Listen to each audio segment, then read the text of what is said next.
This trail in the Canadian Rockies is known to locals by the name bragging rights, and it's not hard to see why. Riding it takes a mixture of stamina and creativity, and a tiny pinch of crazy doesn't hurt either. The trail is nearly 2 heart-pumping miles of rocks, roots, and narrow passages through the foothills of the Canadian Rockies just outside of Calgary, Alberta. But for Christian Bagg, riding these trails is something else entirely: freedom. And it's all because of his basement-born invention he calls the Bowhead Reach. I could exercise every day. Like, I could go to a gym and exercise. I could get exercise, but I struggled finding something that was just fun. As a young man, the Alberta native took full advantage of the outdoor wonderland that is the Canadian Rockies. Summer spent biking, winter spent snowboarding. Then came a catastrophic day during the winter of 1996. I was in a big air competition and I landed the wrong end up in Banff. I knew instantly that I was paralyzed. I couldn't walk, I couldn't feel anything. The fall had broken 3 of Christian's vertebrae and partially severed his spinal cord. The nerves were connected in such a way that like my legs thought things were going on. So they would spasm like wildly all the time, like to the point where I would pull my hips out of their sockets. It was horrible. So for about 2 years after I broke my back, I lived a life that no 21-year-old should live. Like, I couldn't work, I was on tons of drugs, I had to sleep in the fetal position, otherwise my legs would like kick out and shake. This agony lasted 2 years, until a surgeon made a dramatic suggestion. He could sever the remaining part of Bagg's spinal cord. The procedure would end the muscle spasms, but also eliminate any chance, however small, that the young man might ever walk again. He really got me, like really understood me as a person and what I wanted to do with my life, which was just be a normal 22-year-old at that point. So we did it, and I woke up and no spasms, and I started my life. My new life that day. All that was wrong with me was that I was paralyzed. And it was like amazing. Bagg spent his new life much as he did the old, outdoors, immersing himself into the world of adaptive sports. He learned how to cross-country sit-ski, he went skydiving, and became an avid rock climber. But he says he longed to be back moving through the mountain trails on his own. I would be supported by people inevitably so that we could get to do these crazy things. And I was just getting tired of, I didn't want that. It's a less raw sort of experience. And I wanted that raw experience. I wanted to be able to venture and adventure as opposed to knowing that something was always going to be okay for me. At the time of his injury, Bagg was training to become a professional machinist, learning how to build custom parts for the University of Calgary's engineering department. But he also brought these skills home, setting up his own personal workshop in his basement. I could have been a multi-millionaire, and that wouldn't have helped me as much as having skill as a machinist. There was nothing to buy. So when did you start thinking about the Bowhead? Pretty early, like 5 years after I was injured, I started thinking about how to get back mountain biking. For years, he built iterations of what would become the Bowhead Reach, nearly 25 different versions of the bike, all performing with limited success. But 2 years ago, his basement experiments took a giant leap forward with the arrival of a 3D printer. It dramatically accelerated his ability to prototype and test new components. What used to take weeks to build by hand could now be printed in a matter of hours. All these pieces here have been 3D printed. Everything black, yeah, which is everything. We put these, just for some contrast, we threw the orange on there just so you could sort of see. And is this a carbon fiber? Is that? Yeah, so it's a carbon-filled nylon. Day and night, Bagg's basement serves as a printing facility.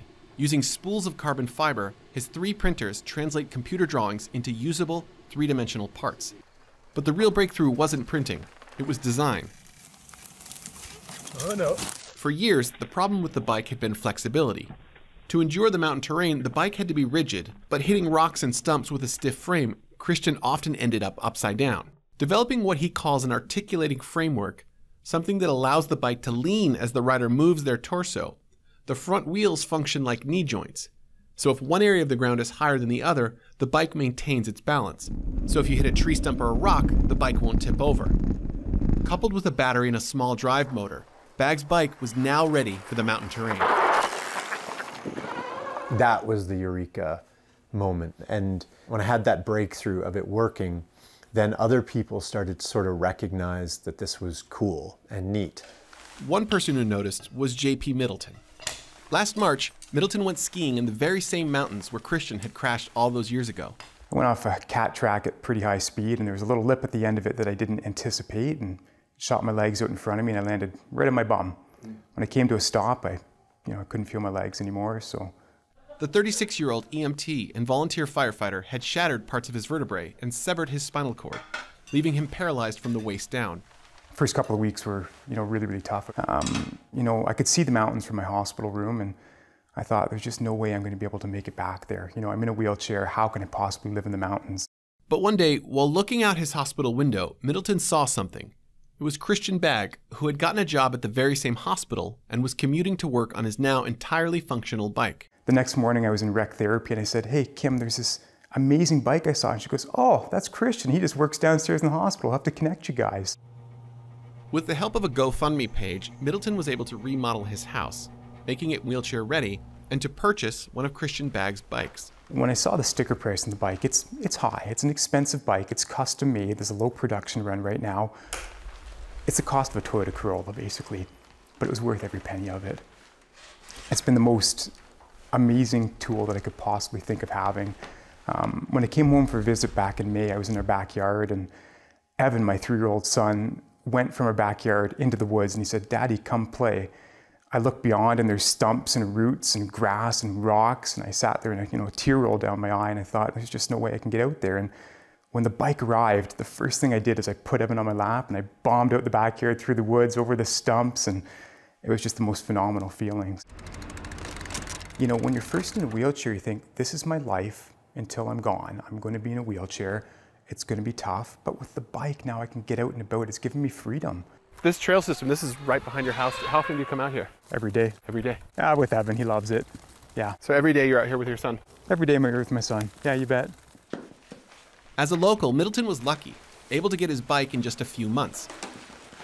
Bagg's bikes, having only been on sale for the last year, are still constructed by hand in his basement. He currently has 6 orders to fill. If this had existed when you were injured, how do you think it would have changed the way you viewed recovery and post-injury life? I don't know. I was dying for something like this, to the point where I dedicated my adult life to trying to create it. So I would love to go back and have it. Like, I took a 20-year hiatus from doing what I love. Does it still feel strange to be out here?